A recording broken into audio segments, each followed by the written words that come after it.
On the 2nd of July, 1945, a small patrol of Gurkha soldiers was pushing through thick jungle in the Pegu Yomas mountains of central Burma. The monsoon rain had turned every trail into a mud river. Visibility was terrible, and somewhere in that green wall of forest, they ran into a Japanese detachment. The ambush was quick and total. Every Japanese soldier in the group was killed. But what the Gurkhas found afterward was worth more than any body count. Inside a leather dispatch bag carried by one of the dead men, there was a complete set of documents. Maps, timetables, orders, unit assignments, everything the Japanese 28th Army had put together for their last desperate breakout from the mountains. Within hours, those documents were on the desk of General Frank Messervy, commander of the British 4th Corps. Within days, every Allied unit across 100 miles of the Sittang River Valley knew exactly where the Japanese were going to cross, exactly when they would try it, and exactly how many of them were coming. The British had been handed the entire playbook, and they had 2 weeks to get ready. What followed was one of the most devastating and one-sided engagements of the entire Second World War. An entire Japanese field army, 18,000 soldiers strong, walked into a trap from which barely a third of them emerged alive. It was the last significant land battle fought by Western powers in that war, and almost nobody has heard of it. To understand how 18,000 Japanese soldiers ended up starving in a Burmese mountain range in the summer of 1945, you have to go back 3 years to the worst moment the British Empire experienced in Southeast Asia. In December 1941, the Japanese army crossed the border from Thailand into Burma. The defending force was tiny compared to what it faced. 2 understrength British battalions, 2 Indian infantry brigades, and some local Burmese units were all that stood between the Japanese and an entire country. The Japanese used the same tactics that had worked across Southeast Asia: fast infiltration through jungle that the British considered impassable, flanking movements through terrain where no flanking movements were supposed to be possible, and relentless pressure on supply lines that were already stretched to breaking. The British retreated from one position to the next. Rangoon, the capital and main port, fell in March 1942. The defenders pulled back north through the Irrawaddy Valley, hoping to make a stand. They could not. Mandalay fell. The oil fields at Yenangyang were torched to keep them out of Japanese hands, and the smoke from those burning wells could be seen for 50 miles across the central plains. British and Indian troops were pushed all the way to the Indian border in a retreat that covered nearly 1,000 miles through monsoon rain, jungle, and mountains. Thousands of civilians fled with them. Many never made it. The road linking India to China was cut. China's only remaining supply route was now a dangerous air corridor over the Himalayan mountains. The route the pilots called the Hump, Burma, was gone. And for the British soldiers who had survived that retreat, the humiliation sat in their bones. They started calling themselves the Forgotten Army, and for a while that name was completely accurate. The war in Europe consumed everything: North Africa, Sicily, Normandy. Burma barely registered in the newspapers back in London. The men fighting and dying in the jungle felt abandoned, and in a real sense they were. But one man saw a way back. Lieutenant General William Slim took command of the newly formed 14th Army in late 1943. He inherited an army that was broken in every way that mattered. Morale was gone. Logistics were a mess. Malaria was taking more soldiers out of action than the Japanese were, and the troops had lost confidence in their ability to fight in the jungle. Slim fixed all of it, and he did it from the ground up. He reorganized the supply chain so that frontline troops actually received what they needed. He made malaria prevention a military discipline, not a medical suggestion. Because in 1943, more men were being evacuated with malaria than with combat wounds. He retrained his soldiers to fight in thick jungle, to hold their ground when the Japanese got behind them instead of panicking, and to rely on air supply drops from Dakota transport planes when land routes were cut. That last point mattered enormously. The Japanese jungle tactic was encirclement. Surround a British position, cut the supply road, and wait for them to run. Slim's answer was to stop running, hold the position, call for air supply, and let the Japanese be the ones who starved. The 14th Army was not a British army in any simple sense. By 1945, it was only about 13% ethnically British. The backbone was the Indian Army, which reached 2.3 million men by the end of the war, the largest volunteer military force in history. There were also 3 African divisions, Gurkha battalions from Nepal, and a range of specialist units. By 1944, this army was one of the most formidable fighting forces anywhere in the world. The force that had been humiliated in 1942 was gone. What replaced it was something the Japanese had never faced. The test came in the spring of 1944, when Japan launched its own invasion of India. The idea was to smash through the frontier positions at Imphal and Kohima in northeast India and knock Britain out of the war in Asia. It was one of the most ambitious offensives Japan attempted during the entire conflict, and it failed completely. The battles of Imphal and Kohima became the worst defeat the Imperial Japanese Army had ever suffered. Over 60,000 Japanese soldiers were lost, the majority to disease and starvation because their supply lines collapsed. The survivors limped back into Burma with nothing. The 15th Army, which had been one of Japan's strongest formations in Southeast Asia, was effectively destroyed as a fighting force. And for the first time in the Burma theater, the road to reconquest was open. Slim did not waste the opportunity. In January 1945, the 14th Army launched its offensive into central Burma. The plan was brilliant. While the British 33rd Corps pushed toward Mandalay and drew the attention of the Japanese defenders, the 4th Corps slipped south through the Kabar and Gangor valleys and crossed the Irrawaddy River almost unnoticed. On March 4th, they seized Make Tila, the critical supply and communications hub that connected the Japanese northern front to Rangoon, the capital. The fall of Make Tila was the masterstroke of the entire campaign. It cut the Japanese supply lines in half and triggered the collapse of their defensive positions across central Burma. Mandalay fell on March 21st. The Japanese were in full retreat and Slim's forces were right behind them. But there was a problem. The monsoon was coming, and if it arrived before Rangoon was captured, the entire advance would stall in the mud. So Slim pushed his troops south at an extraordinary pace, while a separate amphibious force, codenamed Operation Dracula, launched a seaborne assault on Rangoon from the coast. On May 2nd, the capital fell. The two forces linked up a few days later, north of the city. Burma was, for all practical purposes, recaptured, and that is where the story of the Sittang Bend really begins. When Rangoon fell, the Japanese still had forces scattered across the country. Most of them were heading east, trying to escape into Thailand. But one large formation was stuck. The Japanese 28th Army under Lieutenant General Shozo Sakurai had retreated from the Arakan coast and the Irrawaddy Valley and ended up in the Pegu Yomas, a range of low mountains and thickly forested hills sitting between the Irrawaddy and the Sittang River. They were trapped. The British controlled the plains on both sides. The Sittang River was swollen by the monsoon and completely unfordable, and the Pegu Yomas themselves were no place to stay. The hills were choked with dense jungle, the trails had turned into streams, and every low point was underwater. The Japanese soldiers hiding in those mountains had almost nothing left. They were starving.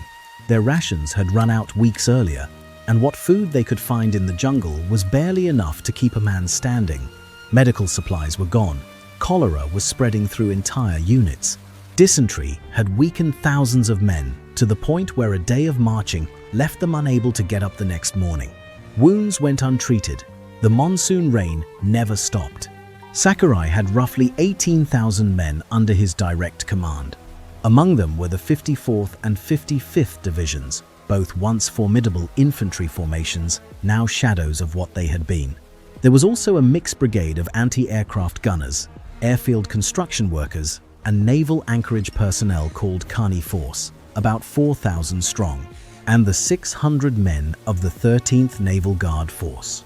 But the fighting strength of those 18,000 men was a fraction of what the number suggests. Many could barely walk. some had to be carried. To make things worse, the Burmese National Army under Aung San had switched sides. The same local forces that had fought alongside Japan against the British in 1942 were now hunting down Japanese patrols and foraging parties. There was no safe ground left. General Heitaro Kimura, the commander of the Japanese Burma Area Army, ordered a breakout. The 28th Army would push east out of the Pegu Yomas, cross the Sittang River, and link up with the remaining Japanese forces retreating toward Thailand. To cover the crossing, the 33rd Army would launch a diversionary attack on British positions along the Sittang Bend, a sharp curve in the river near its mouth, to draw attention south and away from the real breakout routes. The plan looked reasonable on paper. It had one fatal flaw. The British already knew a breakout was coming. Their intelligence networks had picked up enough signals to understand the general outline. What they did not have were the specifics. So General Stopford, commanding the new British 12th Army that had replaced the 14th, ordered Messavi's 4th Corps to spread across more than 100 miles of front along the Sittang Valley. They would watch everything and wait. Then the Gurkhas found that dispatch bag, and everything changed. The captured documents contained the complete operational plan, crossing points, column assignments, timelines, unit dispositions. The British now knew that Sakurai planned to advance in 3 columns. They knew his forces had been ordered to use only bayonets, no firearms. They knew the Japanese had been told not to use any radio communication after leaving the Pegu Yomas. And they knew the crossing would rely on rafts made from bamboo.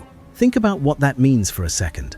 18,000 men, many of them sick, many of them starving, ordered to cross a flooded monsoon river on bamboo rafts without firing a shot or calling for support. And the army waiting for them on the other side now knew every detail of how, when, and where they would try. Messavi used those 2 weeks. He reinforced the critical sector around Penwigon, where the 17th Indian Division was headquartered, because the Japanese plan showed one of their main routes ran directly through it.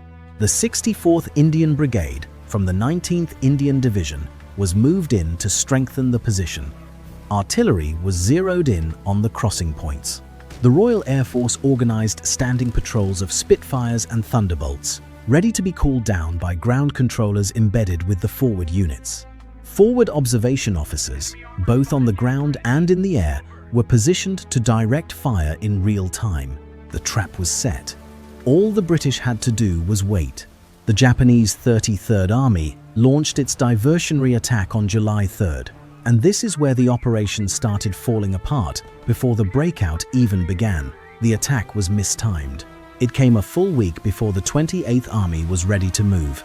Instead of pulling British forces away from the breakout routes, it did the opposite. It confirmed exactly what the captured documents had described and gave the British even more time to prepare. Kimura's 33rd Army could barely muster the strength of a single brigade anyway. The British let them advance into exposed positions along the Sittang Bend and then opened up with everything they had. Artillery bombardment hammered the Japanese positions. Forward observation officers monitored every movement and called in fire adjustments in real time. Overhead, Royal Air Force patrols directed Spitfires and Thunderbolts onto Japanese targets. On July 4th, Thunderbolts from No. 42 Squadron destroyed 3 Japanese 105mm guns in a single strike.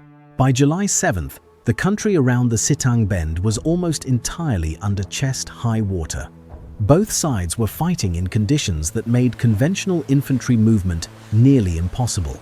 But the Japanese had taken far worse casualties, and Kimura ordered the 33rd Army to pull back. He hoped the diversion had drawn enough British attention south and away from the real breakout routes. It had not. The British had watched the whole thing unfold exactly as the captured documents said it would, and now they shifted their full attention north to the breakout sector. On the 10th of July, after the fighting died down in the flooded Bend country, both sides withdrew from their forward positions. The 33rd Army had attacked a full week too early. The 28th Army was nowhere near ready. The diversion was supposed to happen simultaneously with the breakout, pulling defenders away at the critical moment. Instead, it happened in isolation, confirmed the British intelligence, and accomplished nothing except getting Japanese soldiers killed for no gain. On July 15th, the 28th Army finally began its move out of the Pegu Yomas. They still did not know the British had their entire plan. The monsoon was in full force. The paddy fields between the mountains and the river were flooded waist-deep in places, chest-deep in others. Visibility was minimal, and the Japanese soldiers pushing through that water were in terrible shape. Some of them so weakened by disease that they had to be propped up by the men on either side of them. The British had created 2 killing zones. The first was concentrated around 12 crossing points along the main highway that the Japanese would have to cross before reaching the Sittang. Artillery had been zeroed onto every one of them. The second killing zone was the stretch between the highway and the river itself, covered by aircraft that could fly even in poor monsoon weather. Beyond the Sittang, on the eastern bank, the Burmese patriotic forces and Karen guerrillas waited for any survivors. The Japanese 55th Division ran straight into the 19th Indian Division's strong point at Penwegon. The British had tanks and infantry waiting. Every attack was beaten back with enormous losses. Forward observation officers on the far side of the Sittang continued calling down artillery fire on the survivors as they tried to reform and move south. The casualties were devastating, and this was a one-sided fight from the first contact. The RAF attacked everything that moved: troop concentrations, bamboo rafts, river craft of any kind. Spitfires and Thunderbolts worked in relays, directed by ground controllers who were sometimes so close to the action they were wounded by splinters from their own bombs. One flight lieutenant and a corporal directed roughly 17 aircraft at a time onto targets only 250 yards from their own position. Both were wounded by bomb fragments from the fighter bombers they were directing. That is how close this fighting was. The 600 men of the Japanese 13th Naval Guard Force broke out separately from the main body because of confusion and ambushes. Only a handful survived. In the village of Hapa'an, aircraft from No. 273 Squadron and No. 607 Squadron killed around 500 Japanese soldiers in a single engagement before British and Burmese ground troops moved in. The 5.5-inch medium guns, the 4.5-inch guns, and the 25-pounders of the Royal Artillery did devastating work. The soldiers who fought at the Sittang called it a gunner's war, and that phrase tells you most of what you need to know about the character of this battle. Japanese troops were caught in the open, in flooded terrain, with no cover, no fire support, and no way to call for help. The artillery simply destroyed them. By July 21st, the Japanese launched their final and most desperate attempt to cross the Sittang. The remaining 10,000 troops, many ravaged by cholera and dysentery, stepped out of the Pegu Yomas and crossed the flooded paddy fields toward the river. Every available Allied tank, gun, mortar, and machine gun was thrown against them. Despite low clouds and heavy rain, every available aircraft sortied. The Thunderbolts carried 3 500-pound bombs apiece, and the Spitfires each carried one, and they dropped them into columns of moving Japanese soldiers who had no ability to shoot back. The slaughter continued through the end of July. Those Japanese soldiers who made it past the artillery and the aircraft still had to cross the Sittang itself. The river was swollen to many times its dry season width, running fast with muddy brown monsoon water. The rafts were lashed together from bamboo, barely seaworthy in calm conditions, and the Sittang in July was anything but calm. Hundreds of men drowned trying to make the crossing. Their bamboo rafts broke apart in the current, and men who were already weakened by starvation and disease had nothing left to fight the water with. On July 28th, the last organized Japanese offensive was brought to a halt. The 15th Army then stepped in to try rescuing the shattered survivors of the 28th Army. But the Karen guerrillas operating in the hills east of the Sittang, armed and coordinated through the British Special Operations Network known as Force 136, ambushed hundreds of those soldiers too. Force 136 used Lysander aircraft to evacuate seriously wounded guerrilla fighters, bring in supplies, and extract prisoners and captured documents. Elements of the 15th Army itself came under air attack from Beaufighters and Mosquitoes of the Tactical Air Force. By July 29th, the 15th Army pulled back, recognizing that the breakout was a catastrophe, though they had managed to rescue at least some scattered groups of survivors. When the fighting finally subsided, the numbers told a story that was almost hard to believe. Of the 18,000 men directly controlled by the 28th Army, fewer than 6,000 managed to reach the eastern bank of the Sittang. The unit that got off lightest was the 105th Independent Mixed Brigade, Kani Force, and even they lost more than half their strength, with roughly 2,000 of their 4,100 men making it across. The 54th Division lost more than 5,000. Of the 9,000 men from the 55th Division who started the breakout, fewer than 4,000 reached the Tenasserim Hills. The 13th Naval Guard Force was functionally annihilated. Total Japanese casualties came to around 14,000. More than 8,500 were killed. 740 were taken prisoner, and most of those were captured only because they were physically incapable of continuing. Even the British commanders, Mesavie and Stopford, acknowledged the tenacity of the Japanese soldiers, noting that most prisoners were taken because they simply could not move anymore. On the British side, losses were almost impossibly low. 95 killed, 322 wounded. Some of those casualties came from friendly fire. Out of an engagement involving tens of thousands of combatants across more than 100 miles of front, the defending force lost fewer than 100 dead. The Royal Air Force flew 3,045 sorties and dropped roughly 750 tons of bombs during the battle. Air power and artillery fire caused the overwhelming majority of Japanese casualties. This was not a battle decided by infantry charges or hand-to-hand fighting. It was decided by firepower applied with precision onto an enemy that could not hide, could not fight back, and could not escape. And then the war ended. Japan surrendered on August 15, 1945. But for the remnants of the Japanese forces east of the Sittang, the end of the war made things worse, not better. They were desperate to reach the Tenasserim Hills and refused to be stuck on the wrong side of the river. Another 2,000 Japanese soldiers died after the battle had officially been fought. Many of them died in the first days of what was supposed to be peace, killed by Karen guerrillas, by disease, or by the river itself. On September 13, 1945, the remaining units of what had once been the formidable Japanese Burma Area Army surrendered to the British. The force that had conquered an entire country in 1942, that had driven the British Empire out of Southeast Asia and held it for 3 years, had been systematically dismantled by an army that had rebuilt itself from nothing. The last act of that destruction happened at a bend in a river most people have never heard of.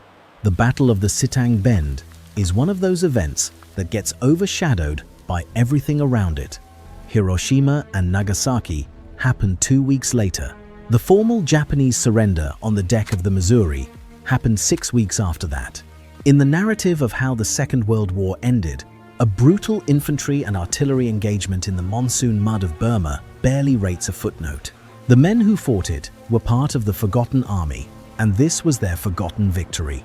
But look at what actually happened here. A starving army of 18,000 men was given a single chance to escape, and the British turned that chance into a slaughter so complete that it effectively ended the war in Burma before the atomic bombs ended the war everywhere else. The intelligence coup alone, a random Gurkha patrol stumbling on a dispatch bag in the jungle, is one of the most consequential pieces of tactical luck in the entire war. Without those documents, the breakout would still probably have failed. But with them, the British were able to place their firepower with surgical precision and turn what could have been a messy weeks-long pursuit into a concentrated killing operation that lasted barely 2 weeks. There is also something deeply sobering about this battle that separates it from most other engagements of the war. The Japanese soldiers at the Sittang were not a fresh fighting force charging into battle with momentum behind them. They were sick, starving, abandoned men who had been ordered to cross a river they could not ford on rafts they built from bamboo, without firing their weapons, without using their radios, against an enemy that knew exactly where they would be, and they tried anyway. The British commanders themselves respected their courage, even as they destroyed them. There is one more detail about the Sittang that ties the whole Burma campaign together. In February 1942, during the original Japanese invasion, the British had blown the bridge over this same river to try to slow the Japanese advance. The explosion trapped their own 17th Indian Division on the wrong side, and those soldiers lost all their equipment swimming across. That premature demolition was one of the most controversial decisions of the entire retreat. 3 years later, it was the Japanese who were trapped by the same river, trying to cross it in the opposite direction and dying in the same water that had swallowed British equipment in 1942. The Sittang took from both sides. It just took more from one. The Battle of the Sittang Bend was the final land battle of the Second World War involving Western Allied forces. It produced a casualty ratio that makes most military engagements look competitive by comparison. And it happened in a place so remote and at a moment so late in the war that the world barely noticed. Now you know the story. If you learned something from it, hit subscribe so you do not miss the next one. Drop a like if you think the Burma campaign deserves more attention, and leave a comment telling me which forgotten battle you want covered next.